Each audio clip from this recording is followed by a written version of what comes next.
नमस्कार मित्रांनो, स्वागत आहे तुमचं अजून एका नवीन व्हिडिओमध्ये। तर आजच्या ब्लॉगमध्ये आपण जाणार आहोत मातृगया येथे।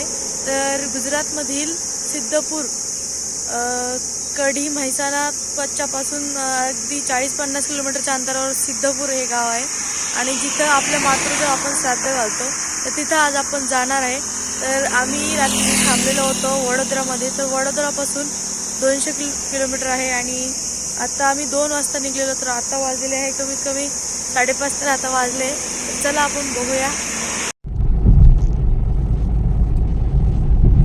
आता आम्ही इथं पोहोचलेलो आहोत। इथं खूप सारे मंदिर आहे आणि खूप पवित्र असं देवस्थान हे आहे आणि हे आहे बिंदू सरोवर, जिथे परशुरामाने त्याच्या आईचं श्राद्ध केलं होतं आणि त्यांनी हे तलाव रडून बनवलेलं आहे, म्हणजे त्याच्या अश्रूपासून हे तलाव बनलेलं आहे।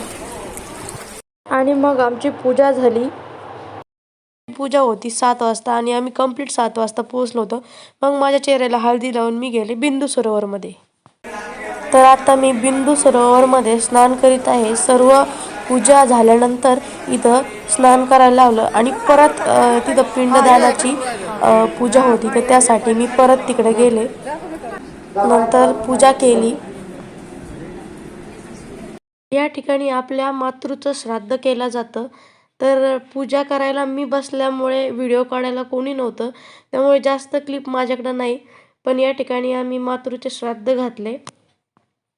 इथं राहण्याची खाण्याची सर्व व्यवस्था आहे। थोडं पे करा। आम्ही चाललोय जेवण करायला, कारण सकाळी 2ला उठलो होतो आणि तेव्हापासून काहीच खाल्लं नव्हतं। गुजराती जेवण खूप गोड असतं, मला तिखट आवडतं। मातृगया हे अहमदाबादपासून 113 किलोमीटर आहे। तर इथं पोहोचण्यासाठी आपल्याला रेल्वे पण मिळते। जर प्लेनने यायचं असेल तर तुम्ही अहमदाबादला येऊ शकता आणि तिथून प्रायव्हेट गाडी करू शकता। आपल्या गाडीने पण येऊ शकतो। कडी म्हैसाणापासून अगदी जवळ आहे। त्यांच्यातर्फे त्यांच्या संस्थानाची राहण्याची खाण्याची सर्व सोय आहे त्या ठिकाणी। तर आपण तिथं रात्रीच जाऊ शकतो, कारण सकाळी लवकर पूजा असते। तर व्हिडिओ कसा वाटला, माहिती कशी वाटली, व्हिडिओ आवडला असेल तर लाईक करा, शेअर करा आणि सबस्क्राईब जरूर करा। धन्यवाद।